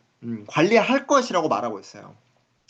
자, 그 다음에 분사구문은 어차피 똑같은 맥락이죠. 분사구문은 똑같은 맥락이에요. 됐습니까? 물론 제가 오버컬스는 앞문장과 어떤 내용이다? 반대되는 내용이라 그랬죠. 물론 이거는 불가능하대요. 그래서 아이들과 사춘기에 있어서는 공유하고자 하는 인센티브가 모호하고 멀게 느껴지는 위험성보다 중요하다는 거예요. 그러니까 예를 들면은 내가 사진을 촬영해서 인스타그램에 올린다거나 뭐 옛날에 뭐 싸이월드, 뭐 페이스북 이런 데 올린다는 것 자체가 오히려 개인정보를 노출시킬 수 있는 부분인데 우리는 어떤 부분에 있으면은 공유하고자 하는 욕구가 더 크다는 거를 지금 얘기하고자 그 나이 때에는. 자, 그렇기 때문에 앞에서 우리가 자의식을 가지고 있으니까 야, 우리는 스스로가 통제할 수 있을 거야. 하지만 앞서 말했던 부분은 불가능합니다라고 단정 짓죠. 그러면 앞부분과 뒷부분은 뭐와 뭐예요? 이상과 현실의 차이라고 바라볼 수 있겠죠. 그렇기 때문에 이상적으로 말해주고 현실을 말해주는 거. 완벽하게 33번은 1번이 정답이 되겠습니다. 자, 그러고 나서 우리가 34번의 문제를 바라보니까 온라인 경험은 태어났을 때부터 시작하는 게 가능할 것이다. 미래는. 그렇죠. 우리가 처음 문장의 시작점에서부터 나왔던 부분이었습니다. 정답은 1번과 1번이 정답이 되겠죠. 자, 그러면 35번에서 7번 문제로 넘어가 보도록 하겠습니다. 많이 힘드실 텐데 미안한데 제가 더 힘들어요. 이거 강의하고 있는 제가. 여러분 좀 지치거나 그러면 좀 하면 좀 멈추시고 화장실 좀 갔다 왔다가 그 다음에 다시 들어주시면 됩니다. 저는 지금 끊지 않고 가고 있기 때문에 멈추고 싶은데 멈추지 못해서 나이가 생각보다 많습니다. 우리 수험생분들은 선생님 나이를 알고 있는 친구도 많지만 썸네일을 보면은 이게 또 20대 후반으로 또 아주 비웃고 있는 친구도 있을 것 같은데 20대 후반으로 봐주시는 아주 사회생활 잘할 것 같은 친구들이 있는데 제 나이가 생각보다 많아가지고 이 길게 수업하는 게 좀 힘들어요. 자, 어쨌든 35번, 7번 내용 일치, 순서 배열, 빈칸 완성. 야, 여러분 이제 37번 딱 봤을 때 단국대 하면 가정법이잖아요. 가정법이 팍 떠올라야 돼, 이거는. 자, 그래서 일단은 순서 배열에 관련해서 문제 풀고, 그 다음에 빈칸에서 저는 독립적으로 문제를 풀었거든요. 원래 제가 이제 순서 배열을 문제 푸는 데 있어서는 중앙대학교 강의를 보시면 좋습니다. 근데 이렇게 단국대학교 너무 짧으면은 이거는 뭐 원래 패턴화해서 문제 푸는 게 의미가 없어져요. 이런 너무 짧게 나오면 아마 여러분들이 패턴화해서 문제를 풀기보다는 이거 짧아서 다 읽으셨을 거라고 생각이 듭니다. 자, 어쨌든 봅시다. 1810년에 전문가 자체는 별로 중요하지 않잖아요. 상황보다는 뭘 발표했답니다. 도대체 뭘 발표했을까? 도대체 어디까지 지워야 되는 거예요? 여기서부터죠. 그래서 어떤 질병의 증상을 유발하는 물질을 소비하는 것, 즉 복용하는 게 그 질병을 치료할 수도 있다. 이러한 것을 우리는 호메오파시, 동종요법의 출현이었습니다. 즉 호메오파시의 출현이었다라고 하는 걸 보니 우리는 순세벨은 이 마지막 부분의 첫 번째 단추를 연결하는 게 일단 중요하죠. 그래서 호메오파시의 정의를 말하고 있구나. 자, 그러면 우리가 이 문장을 딱 읽으면 요약을 해봐야 되겠죠. 아, 예를 들면 카페인은 뭘 유발하죠? 불면증을 유발하죠. 그러면 카페인이 불면증을 유발하니까 여기서 이런 이야기를 했잖아요. 질병의 증상을 유발하는 어떤 물질을 복용하는 게 그 질환을 치료할 수 있다고 했잖아요. 그러니까 카페인이 불면증을 유발하니까 극도로 희석한 카페인 물질을 우리가 복용하면 불면증의 치료가 될 수 있겠다는 거구나. 이렇게 이해할 수 있겠죠. 자, 그 다음에 한번 A번 보겠습니다. 자, 그때 이후로 많은 사람들은 이러한 대체치료법, 얘는 대명사를 받아와야 되는 것 같아요. 이런 걸 시도해왔고 성공했었다는 거예요. 흔히 호메오파시 트리트먼트, 흔히 동종요법이라는 건, 즉 대체치료법 똑같은 거죠. 저렴하대요. 뭐보다는 재래식 의학보다는 뭐 때문에? 이 재래식 이런 문제 동종요법의 치료법이 뭘로 만들어지는 거예요? 천연 물질로 만들어지는 거예요. 아, 내추럴한 물질로 만들어지는 거구나. 그렇구나. 자, 그러면 일단 우리가 대체 요법에 대해서 받아와야 되는 거잖아요. 결을 같이 할 수 있고. 자, 그 정도만. 일단 B번. 왜 사람들은 건강 관련 선택을 하도록 허용되어서는 안 되었는가? 절대 B번은 들어갈 수 없겠죠. 얘는 일단 바로 뛸 수 있을 것 같고. 그다음에 C번. 여러분 이제 화면을 넘겨서 보시면 됩니다. 일단 또한 나열이에요. 우리가 나열이라는 거는 앞문장과의 결이 같아야 하죠. 근데 but perhaps less importantly 덜 중요하죠. 이건 빼도 되고 400명 이상의 의사들이 정기적으로 동종요법을 권장했습니다. 자, 여러분 이 10번은 왜 안 되는 거예요? 우리가 나열은 앞문장과 결이 같아야 하죠. 근데 10번은 동종요법을 옹호하는 내용이잖아요. 그러면 분명히 옹호하는 내용이 앞선 내용에 먼저 나와 있어야 돼요. 분명히 첫 번째 우리가 시작점에서는 정의적 설명이었습니다. 그러면 A번으로 연결을 시켜주고 분명히 우리가 화면에 있는 A번의 내용에서 옹호해주는 내용으로 생각해 본다면은 동종요법이 재래식 의학보다는 가격이 더 저렴했다는 부분에서 옹호한다는 내용이 나오는 것을 통해서 A번, C번, 그리고 B번으로 곧바로 정답이 도출될 수가 있겠죠. 그래서 이런 식으로 순서 배열에 있어서 너무나도 짧은 문장이라고 본다면 곧장 정답이 이렇게 도출이 될 수 있습니다. 저는 이렇게 바라보고 그 다음에 곧장 이 부분을 보는데 가정법이잖아요. 그러면 자, 가정법은 어떻게 하셨어요? 월이라는 부분만 보더라도 알 수 있죠. 그래서 만약에 터무니없는 소리였다면 당연히 동종요법이 생존할 수 있어 없어요. 터무니없는 소리였다면 생존하지 못했을 거잖아요. 생존하지 못했을 겁니다. 라고 말하려면 가정법이니까 몇 번? 정답이 될 수 있는 건 4번밖에 없겠죠. 왜? 1번 생존해왔다. 아니죠. 터무니없는 소리면 생존하지 못했을 것이다. 그치? 3번은 생존했을지도 모르. 이건 가정이고 완전히.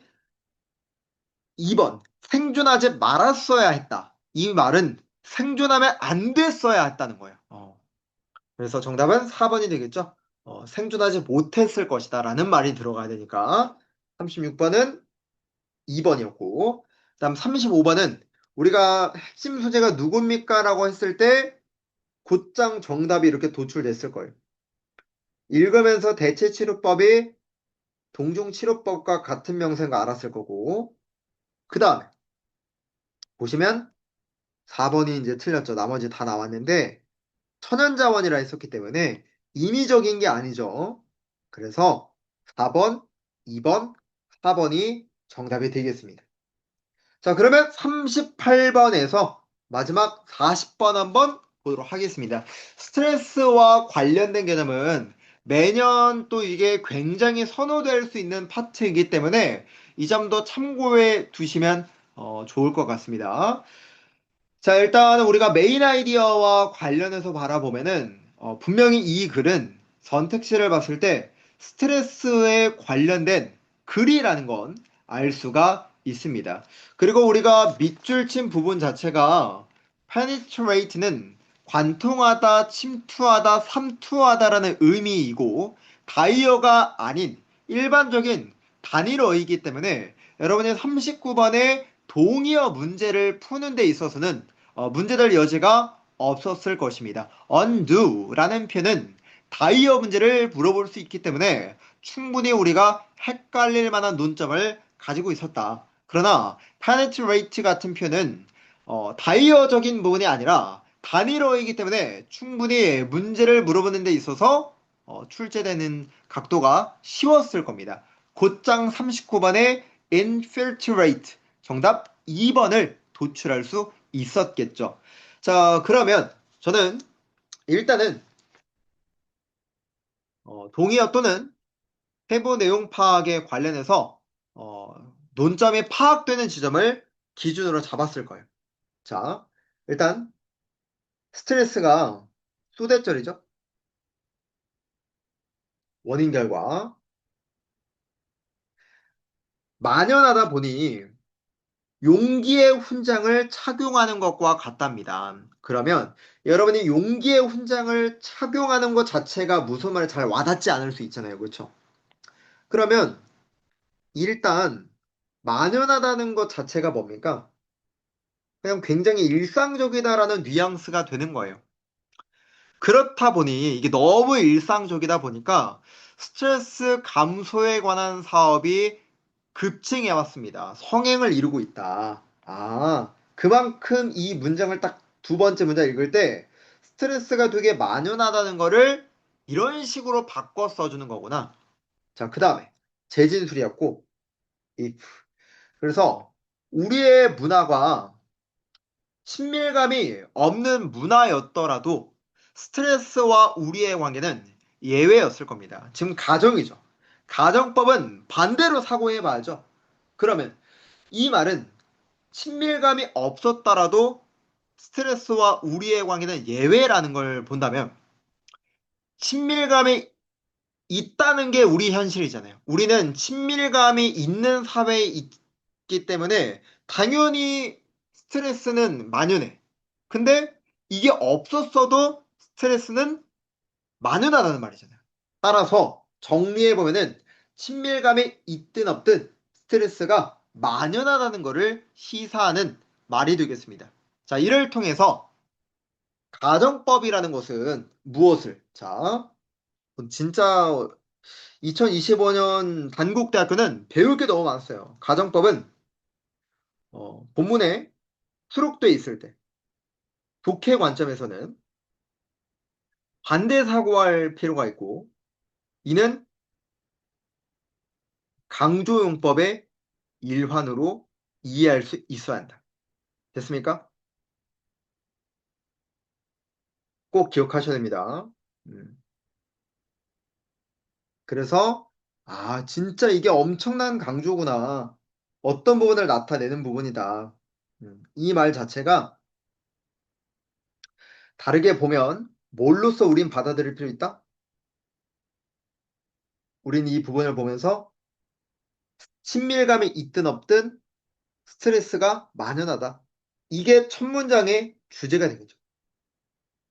자, 여기까지 보면은 주제 기반으로 출제될 여지가 있다. 그래서 스트레스의 영향력은 심지어 더 광범위하대요. 이것도 뭐라고 보면 되겠습니까? 만연하구나. 똑같은 말이죠. 만연하구나. 그 다음에 상상 이상으로 비교과 비교는 뭐다? 주성분을 강조하는 거다. 그래서 스트레스가 우리의 존재 코어에 침투한대요. 코어에 침투한다에 우리가 주목할 게 아니라 만연하구나. 그 다음에 흑백 논리는 또 강조죠. 어, 단지 우리를 움켜쥐는 무언가가 아니라 그래서 노력의 시간으로 덜어내게끔 할 수 있는 그런 게 아니라 스트레스라는 건 뭐다? 우리를 그 과정 안에서 변화시킨다. 이것도 우리 뭐로 읽어야 돼요? 심지어 육체와 뇌까지. 여러분, 바디가 일단 나오면 바디가 나오면 독해에서 이걸 뭐라고 해요? 육체라 읽어야 되고요. 보통 이렇게 brain 또는 뭐 memory, 기억, 뇌 또는 mind 이거는 정신이라고 읽어야 돼요. 철학적 논점에서 굉장히 많이 나옵니다. 그리고 육체와 정신이란 표현은 반대되는 논점이죠. 그러면 우리가 육체와 정신 모두라는 거는 자, 인간이란 존재 그 자체를 말하는 거거든요. 그러면 인간을 다 바꿀 수 있다는 거잖아요. 즉, 스트레스는 만연하다를 말해주고 있는 거구나. 여러분이 더 읽었더라도 우리는 스트레스를 알레르기처럼 반응한다. 이걸 뭐라고 받아들여야 돼요? 스트레스가 만연하다는 거를 알레르기처럼 말하는구나. 그 다음에 재진수까지 쓰죠. 그래서 다시 말하면 우리는 되게 민감해지게 될 수 있다는 거예요. 어. 그래서 또는 극심할 정도로 민감해진대요. 그래서 마지막으로 한번 여기까지 볼까요? 왜냐면 여기까지가 이제 정답 패턴이 있기 때문에. 일단 스트레스가 발생하면 정말 미세한 부분만으로도 엄청난 화학적 반응을 뇌와 육체라 읽지 마시고 뭐라고 읽어라? 정신과 육체 모든 부분에서 일어날 수 있다. 아, 어마어마하는구나. 여기까지. 됐습니까? 그래서 이 글의 주제. 이거 저는 좀 아쉬웠던 게 무슨 문제 낼 때, 그러니까 지문은 너무 좋은 거를 많이 했는데, 뭡니까, 이 38번이. 내용 일치급이잖아요, 이거는. 스트레스가 이전에 믿었던 것보다 덜 해롭다. 이런 내용의 일치로 봐도 이건 틀려요. 극소수의 사람들만이 생물학적으로서 영향을 받는, 뭔 소리야. 다 봤지. 3번, 스트레스의 감소의 방법이 장기적으로 비효율적이다. 딱 읽었을 때 여러분, 어떤 느낌을 받아야 되냐면, 야, 이거는 세부 내용 파악급인데? 4번도 거의 마찬가지예요. 스트레스는 물리적인 알레르기와 유사하다. 우리 신체가 받아들이는 방법에 있어서. 맞긴 한데 이것도 진짜 1, 2, 3번이 진짜 완전히 안 되기 때문에 정답이 4번이지. 문제 좀 내용 일치를 차라리 추론으로 바꿨으면 차라리 나왔을 텐데. 문제 잘못 내신 건지. 아, 이거 좀 아쉬웠습니다. 4번과 2번이었고. 마지막 내용 일치. 1번. 스트레스가 우리 육체적인 거 아니죠. 둘 다 미치죠. 모든 사람들이 유전적으로 설계되어 있어요. 이건 일단 보류. 그 다음에 스트레스는 쉽게 극복한다? 절대 그렇지 않을 것 같은데. 일단은 보류. 이것도. 4번. 육체라는 거는 스트레스에 민감하게 될지도 모른대요. 어, 심지어는 작은 트리거에서도 반응하면서. 그렇죠. 따라서 여러분이 발췌를 해서 문제를 풀었을 수도 있고요. 아니면 제가 일부러 더 마지막에 더 읽어드렸는데 가장 이상적인 건 이 문제는 발췌로 풀었던 게 가장 좋을 것 같습니다. 제가 오늘 끊지 않고 끝까지 그냥 수업을 다 해드렸는데 이 강의는 우리 수험생분들뿐만 아니라 전국에 있는 수험생 모두가 바라볼 수 있도록 하기 위해서 오전은 공개해 둘 수 있도록 하고요. 정말 더 자세한 부분들은 제 오후 강의에서도 또 알려드리도록 할 테니까 이번 25학년도를 통해서 단국대학교가 얼마나 이번 연도에서 여러분이 향후 대학들을 준비할 때 배울 점을 많이 시사할 수 있었는지를 좀 체감할 수 있는 시간이 되었으면 좋겠습니다. 제가 오늘 수업에서 템포를 좀 많이 올려서 수업을 했는데 좀 집중력을 유지하는데 도움이 되었으면 좋겠고 우리는 2025학년도 단국대 인문 오후편에서 만나 뵙도록 하겠습니다. 오늘 수업 모두 고생하셨습니다.